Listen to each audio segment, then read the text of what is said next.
Well, one of the things that people forget is like the ETF or ETP structure. At the end of the day, it's just a vehicle. Whether you want to drive a car or a minivan or a pickup truck, it's just a vehicle for you to get to your destination. We are the biggest single stock ETP issuer in Europe, but we actually pioneered the concept of single stock leveraged ETP. Very, very excited today because we have Oktay Kavrak on the podcast. Oktay is a director of communications and strategy at Leverage Shares. You don't have to be a professional in the field to be a good investor. So I really hope that a lot of the boring stuff that we currently have to do, by that I mean the number crunching, the repetitive tasks, can be replaced by generative AI. One of the things that you really have to get into your head is that you're going to learn a lot more from your mistakes than your successes. Getting burned out and trying to recover from that is probably going to be 10 times harder than just to stick to a normal schedule.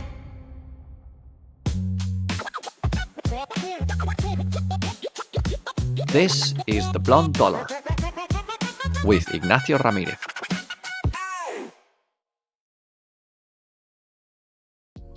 Quick disclaimer, the views and opinions expressed in this podcast are those of the speakers and do not constitute financial investment or legal advice. This content is for informational and educational purposes only and should not be relied upon as a substitute for professional advice. Always do your own research and consult a qualified advisor before making any financial decisions. All investments involve risk, including the potential loss of capital. And now, let's get started with the episode.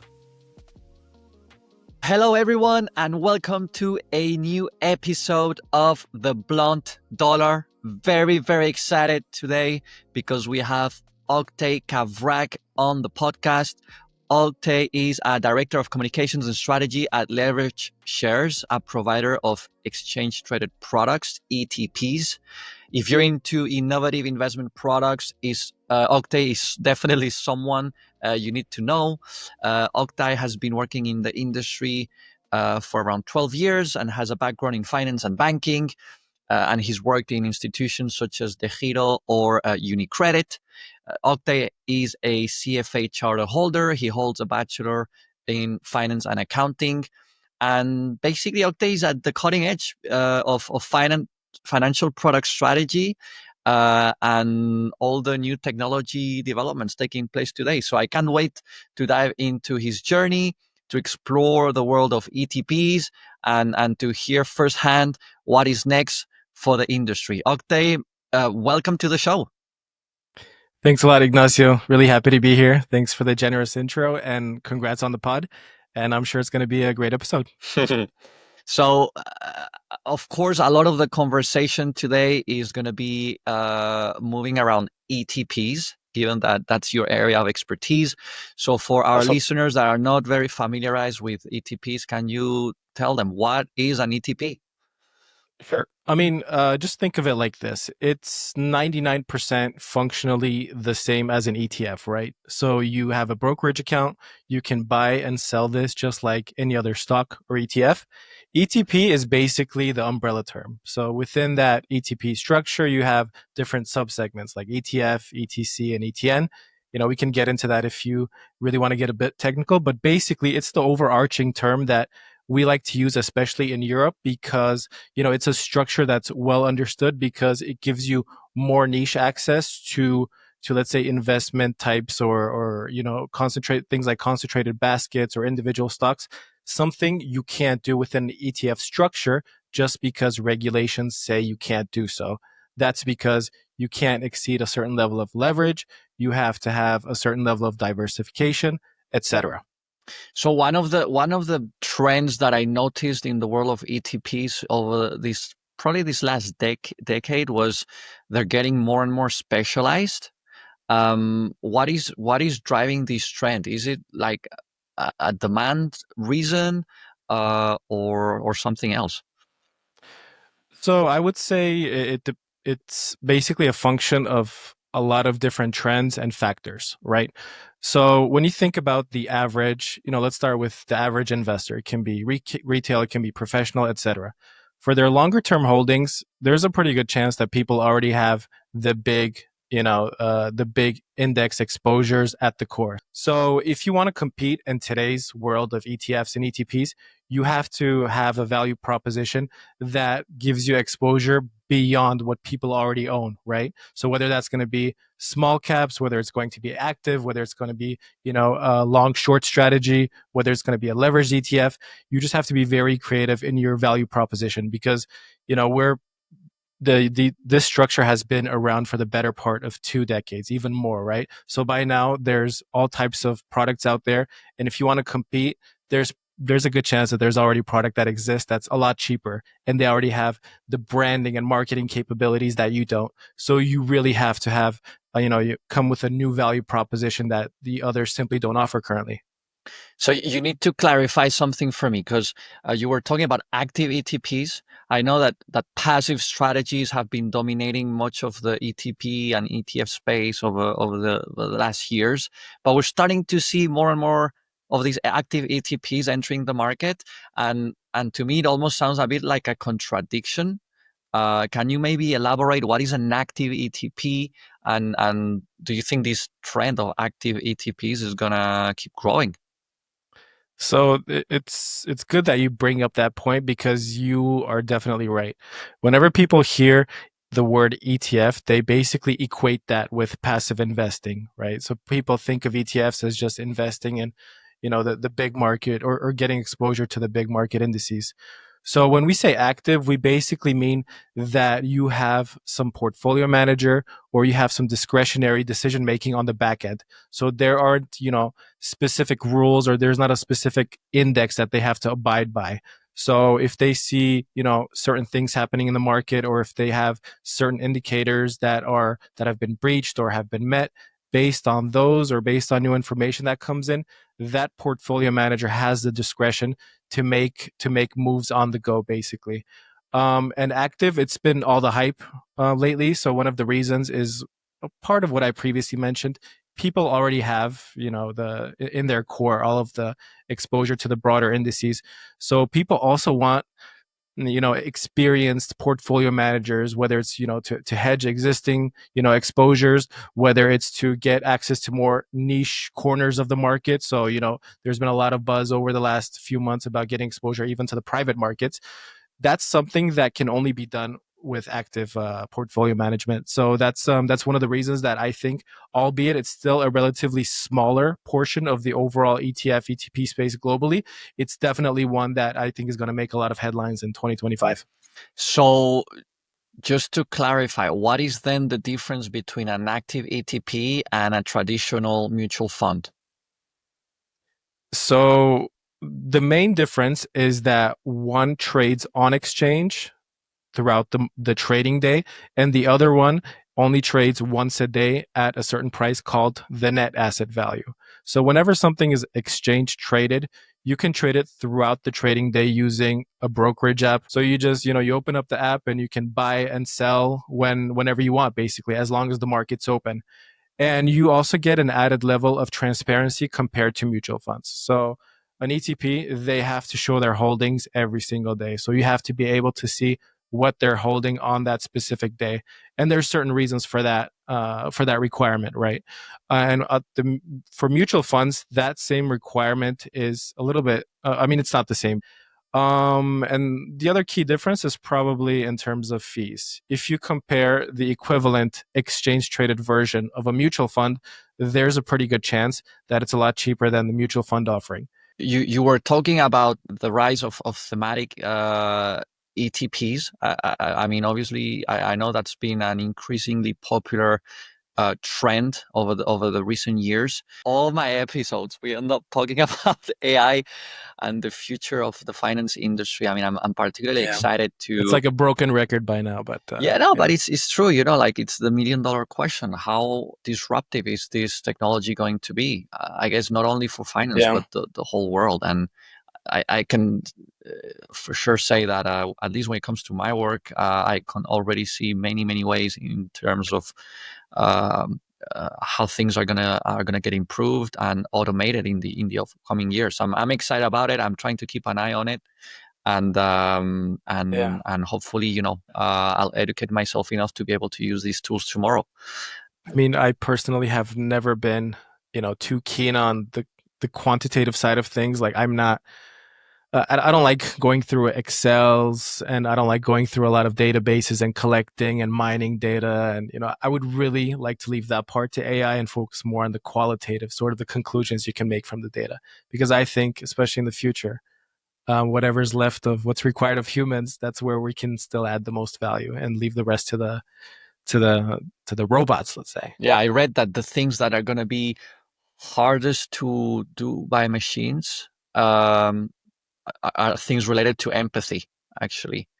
Um, Empathy. Okay. yeah, empathy, maybe even storytelling. But yeah, I'll keep you posted as I dig a little bit deeper in the upcoming years on that. Um, yeah, Perfect. I'm curious to see if there's some sort of study that shows like the interest in thematic ETPs and the performance of the market overall. But yeah, I'm not surprised about what you were saying. We come from 2 years where we had pretty much 20 plus percent total returns with the S&P, and a lot of people were more than happy with that, and they didn't I probably didn't they thought they didn't need to go into more niche strategies in order to get nice returns. um Yeah, yeah, exactly. I mean, when you see that kind of or those kinds of returns, you almost think, do I really need anything else?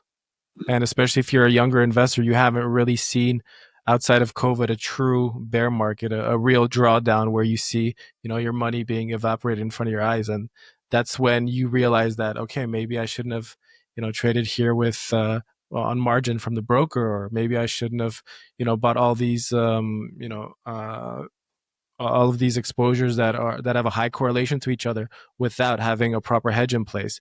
But that's why I say to somebody that has never invested, the easiest way or the best way to get involved or to buy your first stock is just to do it. I mean, when you have skin in the game, that's usually when you really start paying attention, because everyone can shove all of these webinars and podcasts and YouTube videos in your face, but until you actually see what it physically feels like to buy, to sell, to maybe lose a little bit of money, then you really can't understand what it's like. And what I can say is, it's not as scary as a lot of people think. You don't need to have a master's in finance to get started.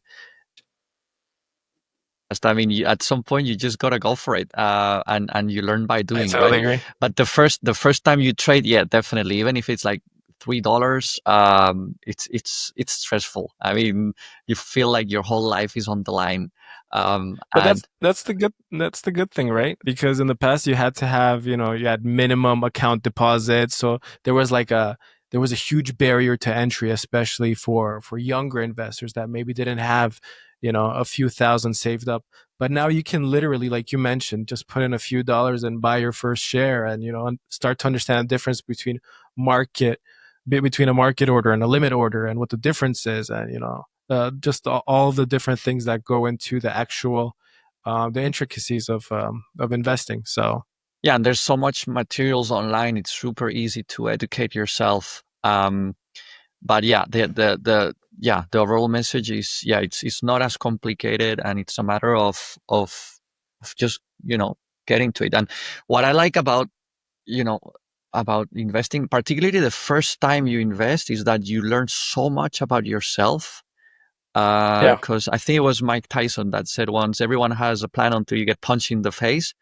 and yeah, and and to me that's the same when it comes to investing. You have all your ideas, all your plans, but all of a sudden when you have some savings on the line, and you see the green or the red in your portfolio, you start reacting in different ways, and you realize, oh man, I'm actually more risk averse than what I thought, or I'm actually willing to take a bit more risk in this part of my holdings. And I don't know, I personally, I find it fascinating. um and it's one of those subjects where you really have to keep educating yourself, right? Because you read all of this theory, you look at past performance, and then you think like bonds are a good diversifier to equities, and then the correlation among them sort of increases. You have positive correlation, and then at some point you have close to zero correlation. So then it's like, okay, how do I sort of offset the risk that I have taken on one side of the portfolio? Because traditionally, the asset class that is supposed to help is not really doing it anymore. 100%. Um, Yeah, I feel we could have a whole different episode just talking about stock bond I don't want to talk correlation. about bonds because I know you love bonds, so It's my I it's don't a want to get into that. you know I make out a living out of bonds, right? Yeah, let's change the It's the subject. most beautiful of asset classes. But yeah, we can talk about that in another episode. So I mean, we've talked a lot about first time investors Yeah. and especially young investors and the need for instant gratification or making a quick buck. And leverage obviously plays a big role of that. There's been a lot of headlines around how leverage ETPs can amplify returns, but also obviously on the downside have been criticized for being risky and unsuitable for a lot of investors. Um, do you think these concerns are valid, or is it more like a case of investors not fully understanding the risk they're taking or not doing their homework appropriately? Yep. It's of course 100% valid. These are not investment tools for everyone.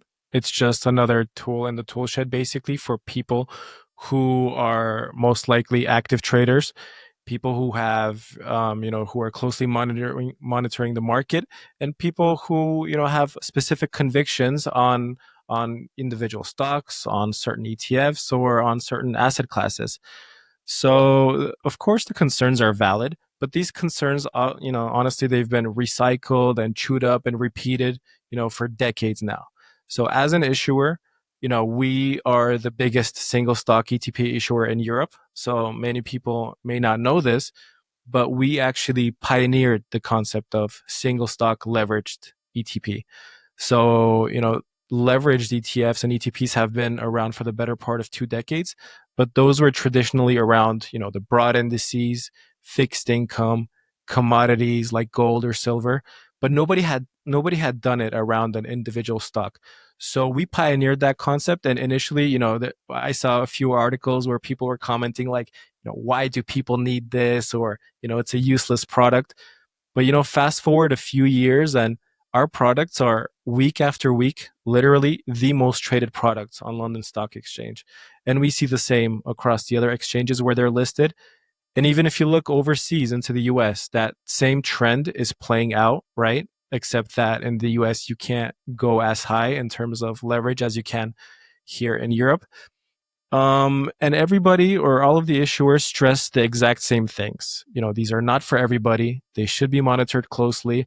It's not, especially if you hold for longer than a day, it's not going to exactly multiply what the underlying has done by the leverage factor because of something called a daily reset and compounding and decay. And there's a lot of terms that you have to learn before putting money into these products, because chances are, if you've never traded them, they're going to be a little bit different from what you expect. But as an issuer, I think we do a pretty good job at leverage shares, just because we put a lot of energy and resources behind it, right? So we do videos, we go on all types of media. Now we go on podcasts hosted by Ignacio, and we try to make these products as digestible and understandable as possible. So hopefully the education improves, because a bad investor experience it's not in anybody's interest.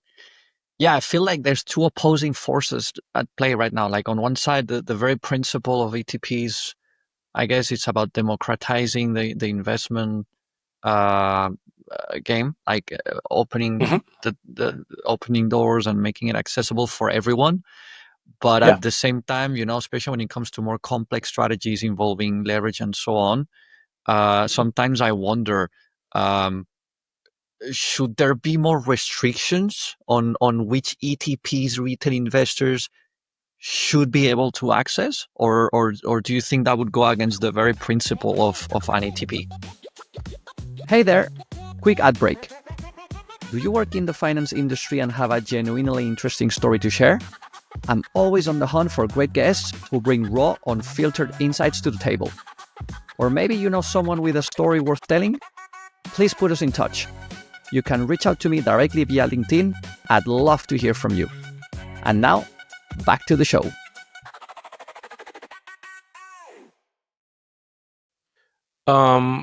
This is a question that's not black or white, right? Obviously, there's a lot of nuance here. So ultimately, especially from the viewpoint of an issuer, you know that the ultimate gatekeeper to the products is the broker, right? So it's up to the broker to make sure that the people that get access to these products have been properly vetted. They've taken a quiz, or they've proven that they have trading experience over the years that essentially proves they understand the products. I'm not a huge fan of, holding investors' hands and telling them what they can and can't trade. So I think historically that's been one of the most frustrating sort of trends as an investor. Just to give you an example, right? In the US, they finally approved the spot Bitcoin ETFs.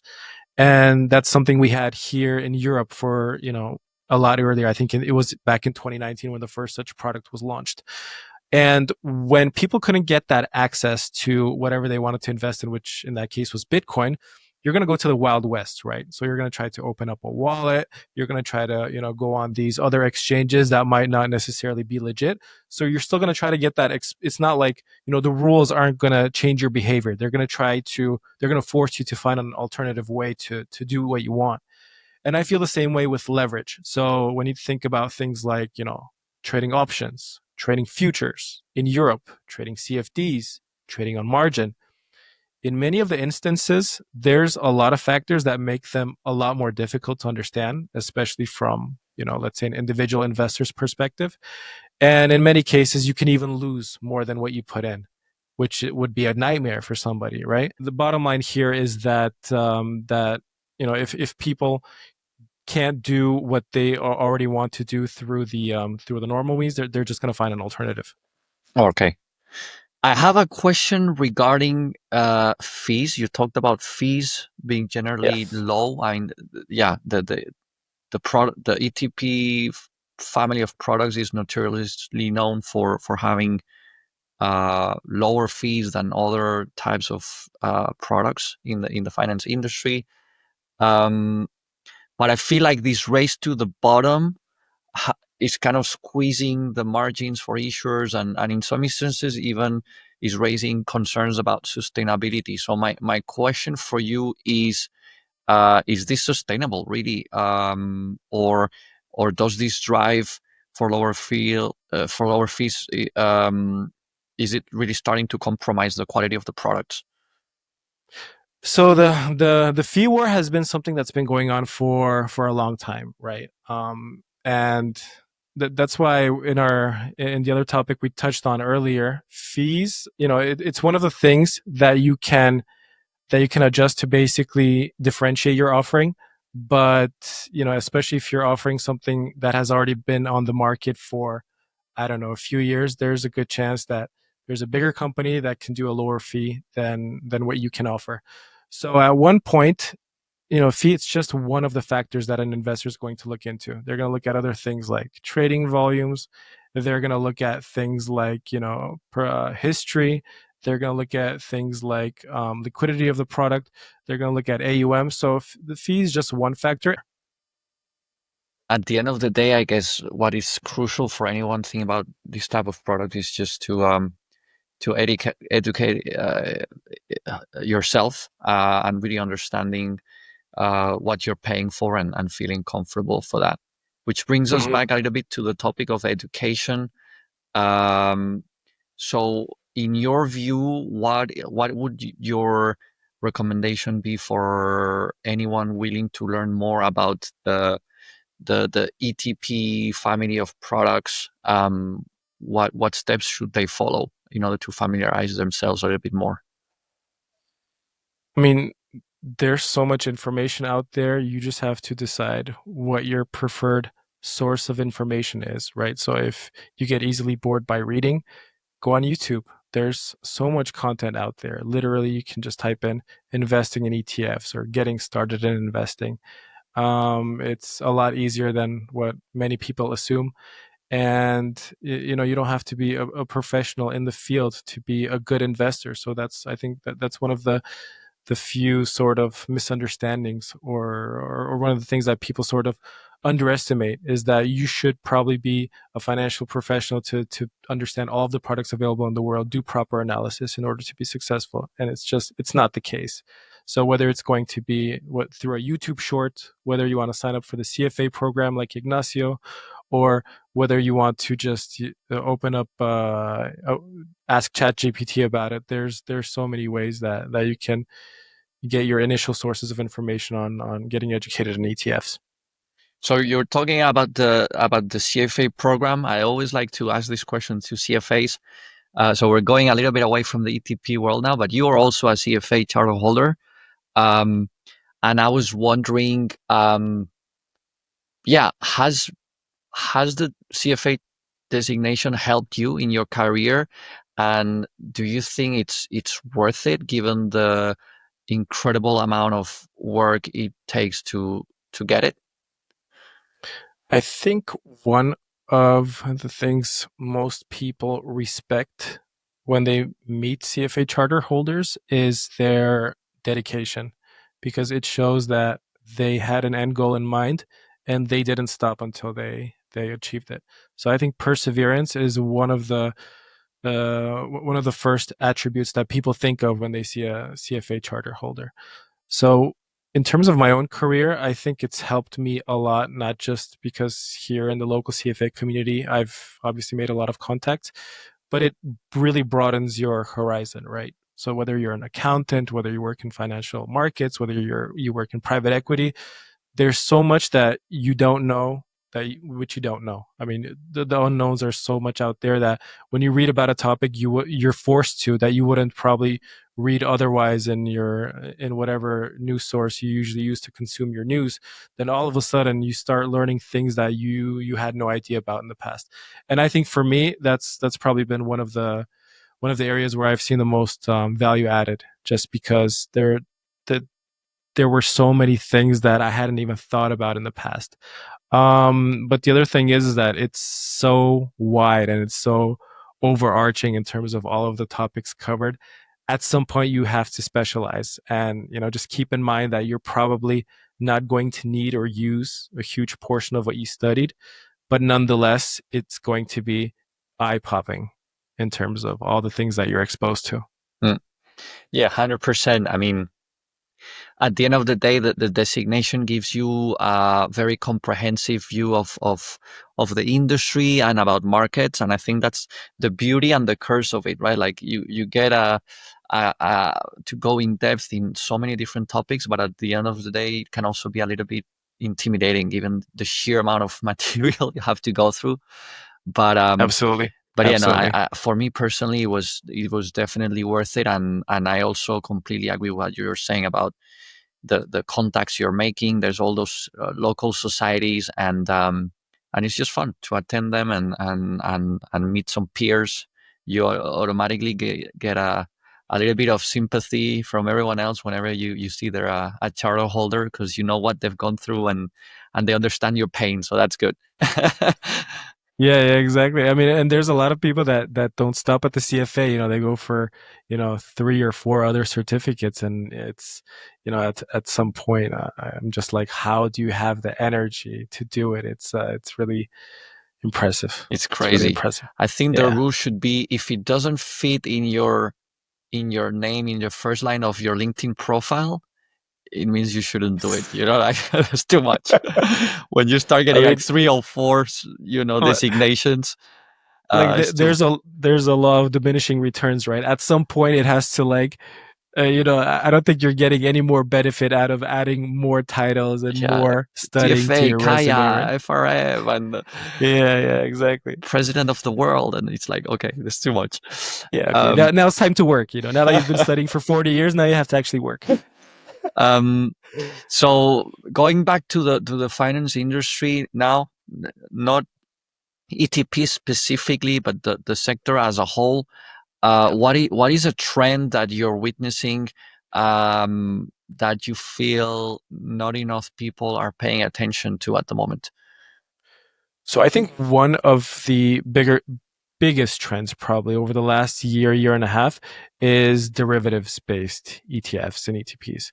And what I'm talking about more specifically is those with certain option strategies like covered calls.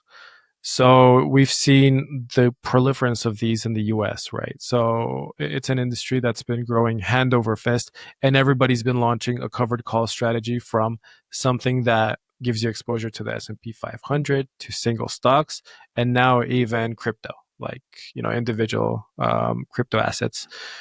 That's something that's been picking up in Europe as well, and it's also one of our focus points for this year because from my view, it's basically at or it's very close to the heart of the three biggest trends in ETFs. One is active investing, like we mentioned a little bit earlier. The other one is single stock ETPs, and the third one is derivatives based ETPs. So I think these are, strategies that people are going to start paying more and more attention to, especially given the strong bull market that we've had over the last 2 years. I think income is going to be a key trend this year, and derivatives based ETPs in general. I think it's going to be another year where they shine. Yeah, interesting. Which once again, like, makes me think about, yeah, the complexity of these, and the degree of education that investors should have, or the time they should invest in order to really understand Yeah.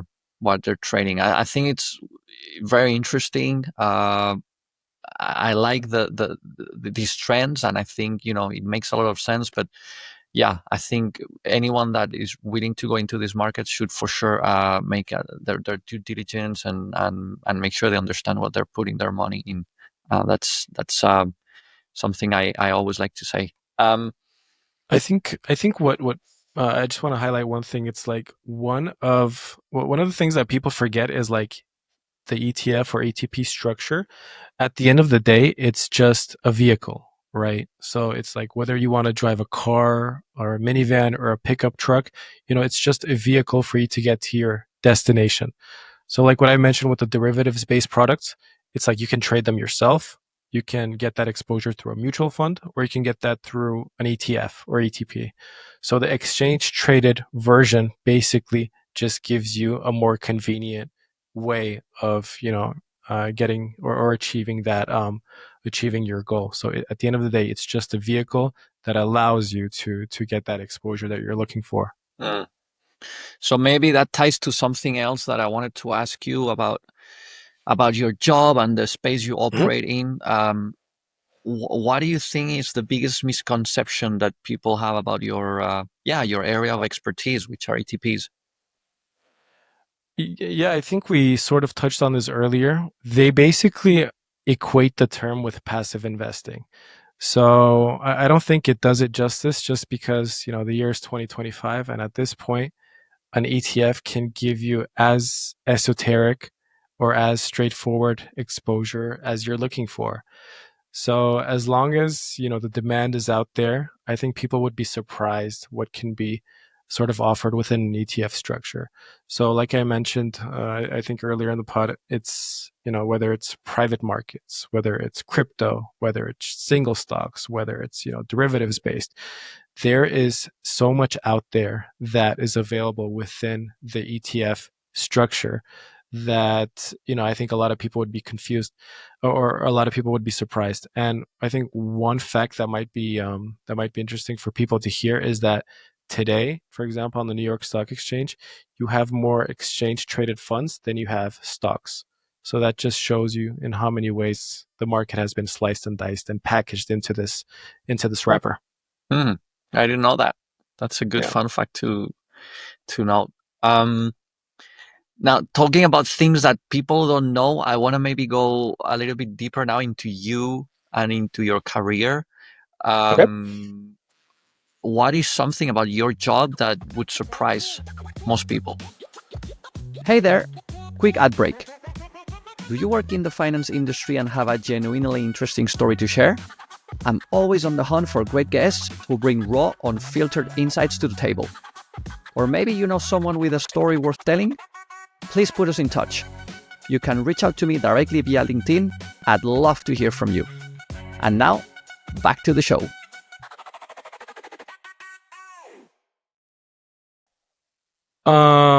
I think some people would be surprised to hear that despite the title of director, there's a lot of legwork that I do that might not necessarily match what people expect.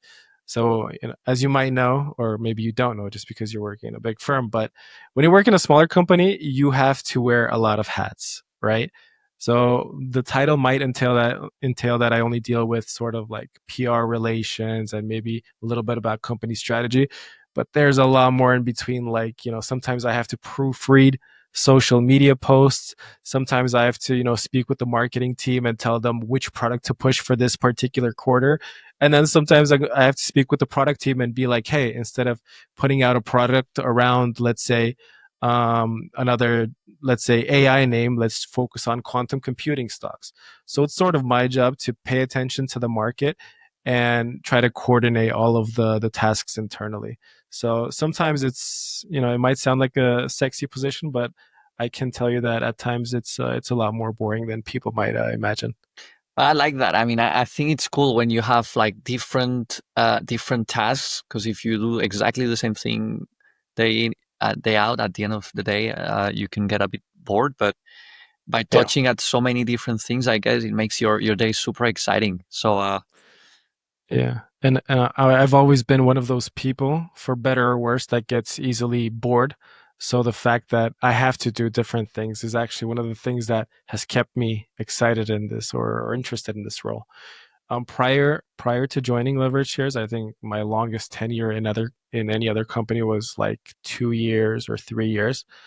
And now that I'm, well over my fifth year at the company, I think it's a good sign that that having to do different tasks, is probably it probably rubs off well on me, because otherwise I get bored pretty mm, easily. That's just the makes fact. sense.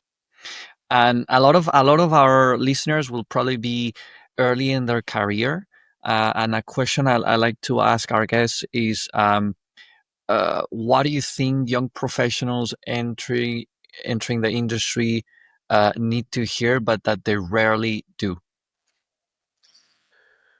Um, so I Just think one of the things that you really have to get into your head is that you're going to learn a lot more from your mistakes than your successes. So, I mean, at the time, it's going to feel like crap. You're going to feel, I mean, your ego is going to be shot. You're going to feel really bad about yourself. Maybe your self confidence isn't going to be great. But I guarantee you, by trying different things and, making sometimes even a fool of yourself, you're probably going to achieve a lot more than playing it safe and trying to impress everybody else. You have to remember that the brain, it's almost like a time machine for like cringe memories. And then you feel like a goldfish whenever you do something right, right? So everything that you do wrong, you remember for the longest time. So when you make a mistake, trust me, there's a really high chance that you're not going to repeat it. Yeah, you learn from doing, from mistakes, and from not doing it again. For those same young professionals, um, Yeah. what is one belief about the finance industry that you think the general public gets generally wrong?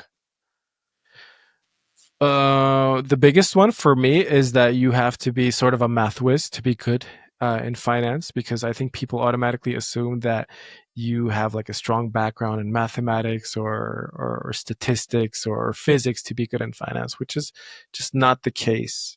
When people sort of use this broad term finance, I think a lot of times people forget that finance can mean anything from like a back office accountant at like a very small local shop to a quantitative analyst at like a big hedge fund or an investment firm. So it varies quite a lot, and there's a lot you can do with the skill set that you have. So don't underestimate yourself, and don't think you have to be a specialist in one specific thing to be successful. Are you a math whiz? Definitely not. I feel you speak very good English, and you express yourself very good, like, which is something that not a lot of people are able to do, especially not like native English speakers, because you are Mhm. from Bulgaria, if I'm not wrong, right? Yes, that's correct. I was born in Bulgaria and I lived about 11 years in the US, so Was in That's the South key. Florida. Yeah, Yeah. because I feel one of the biggest skills you can get. nowadays working in finance is being able to present properly and being good at storytelling. I agree. I agree. But what I say to a lot of people, because I guess thanks for the compliment, by the way. But what I say to a lot of people, especially those with a specific accent, to whether it's a Spanish one or a French one, I say embrace it because it makes you that much more interesting and exotic. Mm. Because I guarantee, if you're speaking with an American accent in Europe, it might sound interesting, but if you're speaking with an American accent in the U.S., it's not that interesting. So just embrace your accent and yeah, that's my key message. I'll embrace my Spanish accent as much as I can. Yes, you Thanks for that. definitely should. So I You know a definitely topic should. you're interested in, and we briefly touched upon already in the podcast, is AI. Um, what's your take on the role of AI in the future of investment decisions and the finance industry in general? I'm really bad at predicting things, so I'm not going to make a prediction, but I'm going to say what I'm hoping for. So I really hope that a lot of the boring stuff that we currently have to do can be replaced by the bots or the robots or generative AI. And by that I mean the number crunching, the repetitive tasks, the stuff that makes us not want to get up in the morning and go to work, right? Once you take all of that stuff out, that's when we can actually start thinking out of the box. Because once you do repetitive tasks for multiple hours on end, all of a sudden your brain is fried, right? You can't think creatively. So my hope is that sooner than later, a lot of these tasks are going to be automated by AI or whatever tools are going to be at our disposal. And I really hope that we use the time that we have at our disposal in the future a lot more efficiently, because yeah, I think all of us sort of overestimate how much of it we have. Yeah, 100%. I think we should be focusing on the most value adding type of activities, and leave the rest for the machine, um, especially those Totally, that are, yeah, painful to do. totally, Ignacio. Again, going back to your career, I'm curious to hear, because I mean, looking at your profile, you've been working in very different places. What was the most challenging decision you faced over the years, and how did you navigate it? Um, One of the things that's most hypocritical that I hear from a lot of people is not doing what you're preaching, basically. So a lot of people are like, okay, you should do this, but in the meantime they're doing the complete opposite. So when I say leaving your comfort zone, I say that to your listeners, because that's what I did, and that's when I basically learned the most in my career, right? So I did, I guess, a pretty traditional finance path, working in like a tech company in the finance department, and then working for a brokerage, and then working once again, in the financial space at a bank. And at some point, I got so tired of it. Predictability was driving me insane. I felt like a robot, and I hated it, honestly.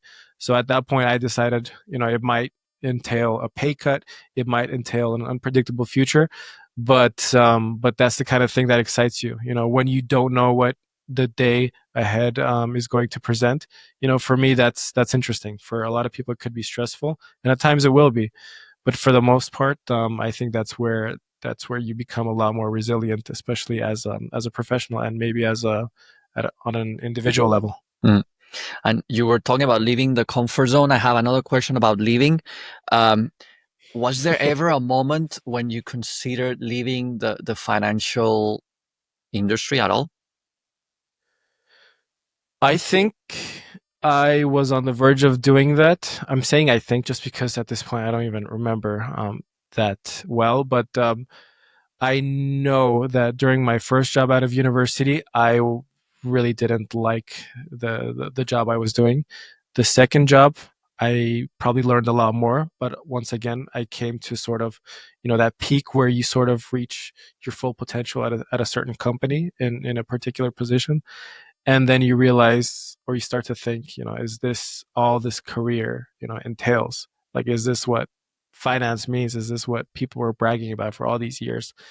And ultimately, I came to the realization that it's not the field itself that was boring. It was the actual work I was doing that Mhm. was boring for me, because, some people take pride and they're really good at doing more repetitive and administrative and sort of these number crunching tasks. And for me, it didn't do it. I always like to be sort of, you know, ha- having a more front office role, a people like relationship, I should say a relationship manager kind of role, but one that not only has the, let's say, the hard skill side, but also the soft skill side. Like I said, I get bored easily, so I always like to have a mix of things. And how did you come across those roles where you were most fulfilled in, like the one you have now, as I understand? Like, was it like something that you kind of stumbled upon, or were you super proactive and took specific steps in order to get there? If I have to be completely honest, I stumbled upon it. It wasn't something that I was looking for specifically, but I just decided to apply just because of, first of all, it was the job requirements.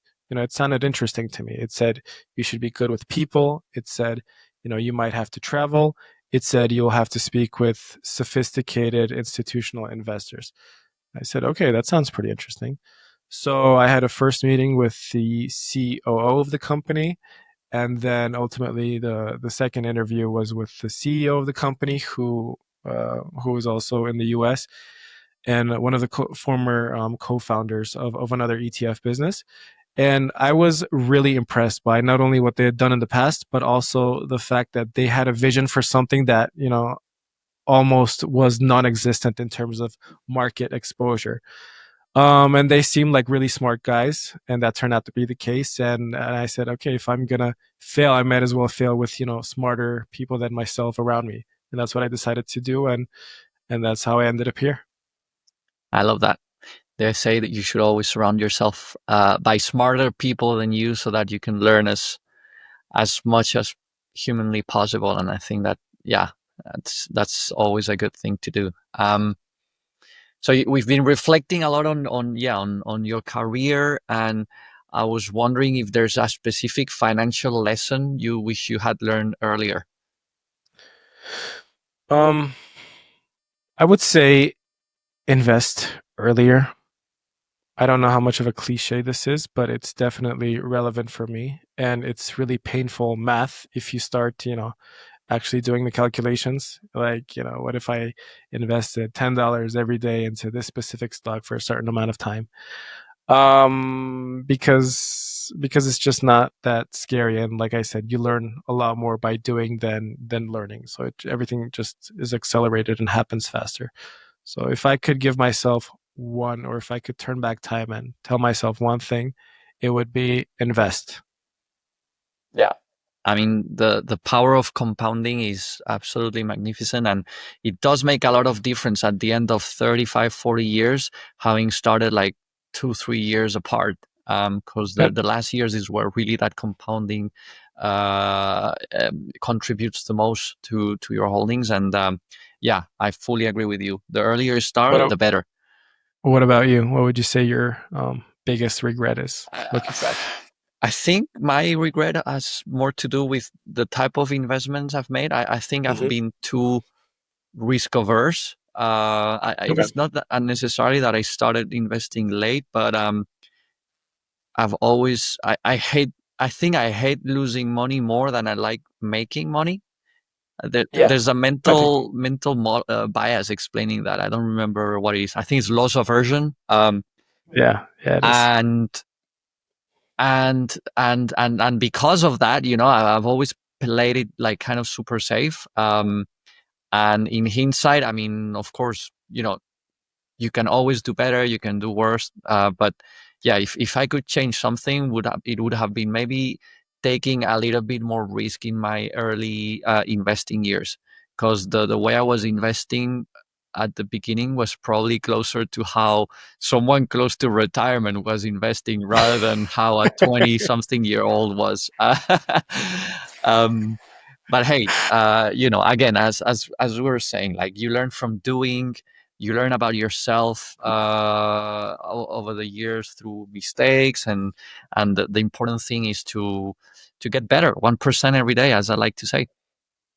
Absolutely. Absolutely. Compounding. That's the key word. 100%. And couple last questions. Maybe related to family, and obviously, like, the finance industry is notoriously known for having long hours and being relatively hard compared to other Yep. sectors. Mhm. How have you managed to find that work-life balance over the years, if you found it at all? I don't know, like, maybe you're spending 15 hours in the office a day and you haven't told me. No, I don't think I would be alive if that was the case. My wife would have killed me. Um, we've all heard of horror stories with like the investment bankers, working like 60, 70, 80 hours a week. And as soon as I heard that, I knew that kind of lifestyle would never work for me. So one of the things that I live by is balance. So whether it's work, whether it's social life, whether it's going on vacation or focusing on a hobby, I think balance is the key. So one of the things that I make sure I don't do is not to overwork, because getting burned out and trying to recover from that is probably going to be 10 times harder than to sort of keep a normal, just to stick to a normal schedule and get something done over 2 days, which you could have done, over one day if you had, overdone it. So I would say balance is the key. I would say I'm not the best at it, but I think I've done a pretty good job, just because I haven't gotten sick of what I've been doing for the last few years. So I think that's a decent indicator. And how do you find balance? What's your thing? Is it like sleep, sports, friends, spending time with the family? What Yeah. charges your batteries? When I was living in the US, I almost didn't watch any American football, and I was watching European normal football. And then now that I live back here in Europe, I watch more American football and less of European football. So I watch the NFL. I watch sports in general. I try to go to the gym from time to time, and the lion's share of my free time is obviously dedicated to my wife, and the rest is probably hanging out with friends. Okay, Oktay. So I think we've covered most of the things I wanted to ask you about. That's been super interesting, very, very insightful, especially for people like me that don't know as much as ETPs as you do. So thank you for that. Thank you for your time. All of you, by the way, have to know that Oktay is pretty big on socials. He's very active on LinkedIn. So make sure you give him a follow. And Oktay, thank you so much for coming to the Blunt Dollar, and I wish you all the best for this year. Also, thanks a lot for having me on, and I'm really looking forward to seeing how fast this podcast is going to grow. We'll see. Take care, and talk to you soon. The Blunt Dollar is written, produced, hosted, and edited by me, Ignacio Ramirez. Everything you hear, concept, script, sound design, and production, comes straight from my desk, and occasionally my kitchen table. Thank you so much for listening, and join me in the next episode of The Blunt Dollar for more raw, honest finance conversations.